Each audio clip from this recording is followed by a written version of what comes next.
This is for Ashtangis that have been given Kapotasana and Supta Vajrasana, and they're just trying to figure out how to work it without having someone there to assist. So this pose comes after Ustrasana, Laghu Vajrasana, and Kapotasana. And you want to be sure that your back is prepared before you go here. Okay, so I just did my Kapotasana for the day, and I am going to come into Supta Vajrasana, how I do it solo at home. I have a little piece of a mat that I keep underneath my dresser for just this very pose. And I get on top of it. Now this is a drawer that has stuff in it that I hardly use. It's got my scarves, and I have this one towel that my friend brought back from Mysore, India when she went there. And so that's what I use.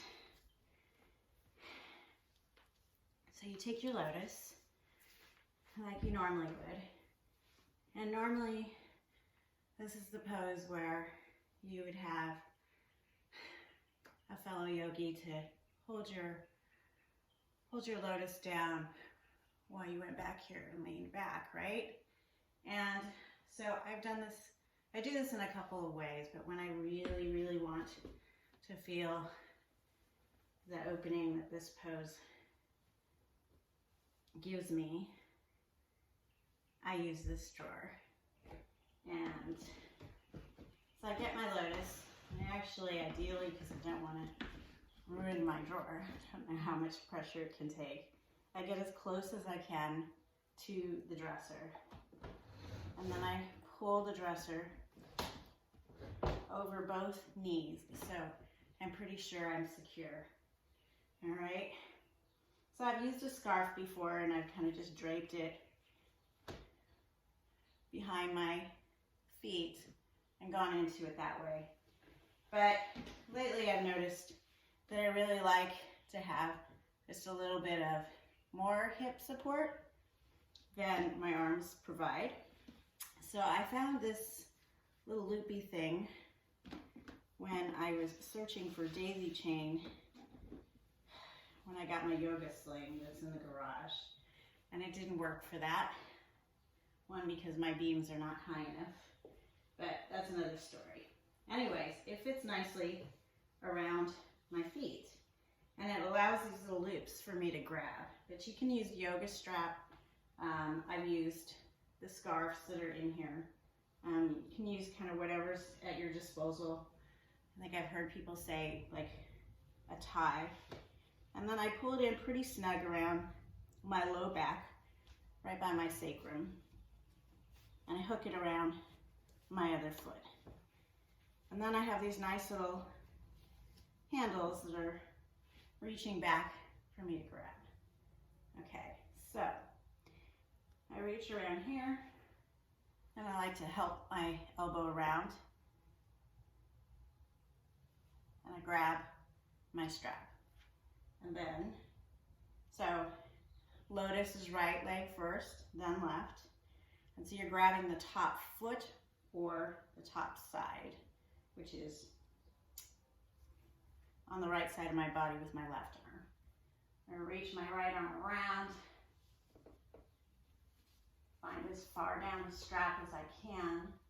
And because I have these nice little loops, there's no pinching that happens in my hands. So it's kind of a nice little benefit. And then you all know where to go from here. So inhale and exhale. Go back, hang out here 5 breaths. 1, 2, 3, 4, and 5. And then you inhale up, exhale, go back, inhale, go up, exhale, go back, inhale, go up.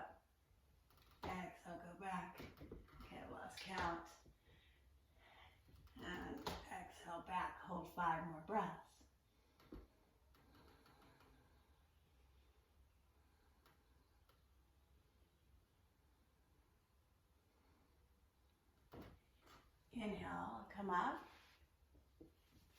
And then you wiggle out. Put everything away until the next day.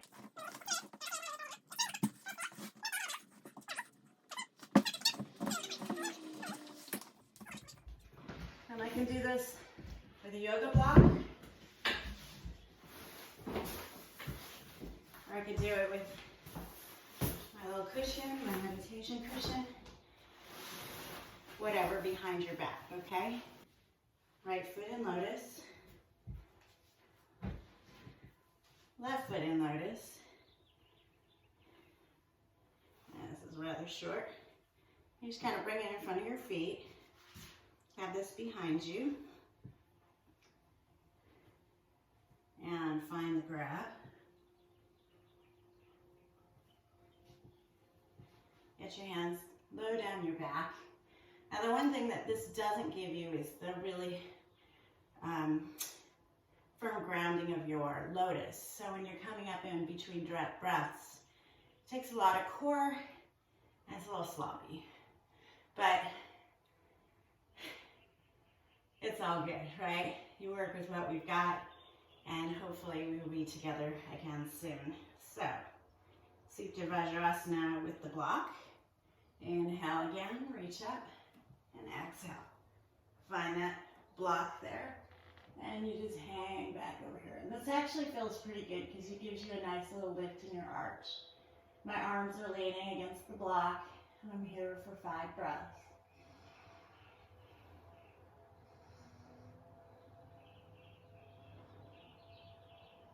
And then on the 5th breath, I inhale up.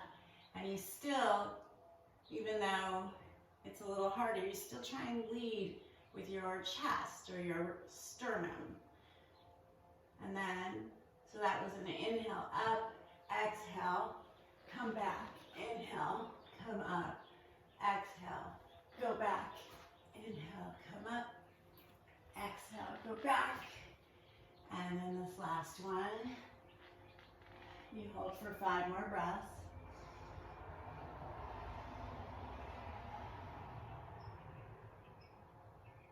And inhale, come up, and then you have your exit.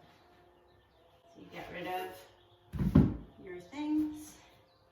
Let's see if we can do it this